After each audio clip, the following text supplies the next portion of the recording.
આજે તો ગિરનાર ઉપર કોકની દુકાનમાં કબજો કરી લીધો હતો અમે.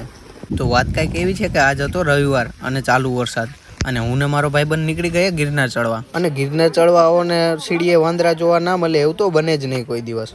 પણ આજ પહેલી વાર સીડીએથી ઝરણું જોવા મળ્યું હતું. અને આ જગ્યાએથી એટલો પવન આવતો હતો કે અહીંયાથી ઠેકડો મારી જાઉં.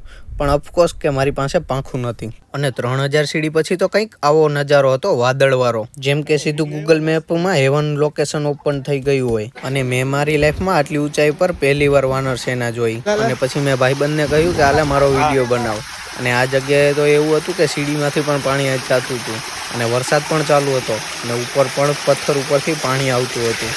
નજારો બહુ મસ્ત હતો. ઘડીક ભાઈબંધ મારો વિડીયો ઉતારતો હતો ને ઘડીક હું મારા ભાઈબંધનો વિડીયો ઉતારતો હતો. અને આમ કરતાં કરતાં અમે પહોંચી ગયા હતા ગિરનારની જૂની સીડીએ. અને આ સીડી તો જુઓ, વાદળમાં જાતી હોય ને એવી લાગે છે, જેમ કે અમે સ્વર્ગમાં પહોંચી ગયા છીએ. અને આ સીડીનો નજારો તો જુઓ, આ નજારો તો કોઈ દી જિંદગીમાં ના ભૂલી શકાય એવો હતો. પછી અમે પહોંચી ગયા કબજે કરેલી દુકાને, અને અહીંયા અમારે બનાવવાની હતી મેગી. ટમેટું કાપ્યું, બટેકું કાપ્યું, અને પછી મૂકી દીધું બફાવા. પછી તો મેન નાખી દીધું મેગી અને મસાલો, અને થોડીક જ વારમાં થઈ ગઈ હતી મેગી તૈયાર. હવે તમે આ નજારો જોઈ લ્યો, વરસાદ, મેગી અને ગિરનારની સીડી. તો મિત્રો, આનેથી વધારે મજા કેવી હોય? અને આ વિડીયો હવે અહીંયા પૂરો થાય છે. તો ચેનલને લાઇક, શેર, સબસ્ક્રાઈબ ને ફોલો કરતા જજો, અને 5 જણાને શેર પણ કરી દેજો.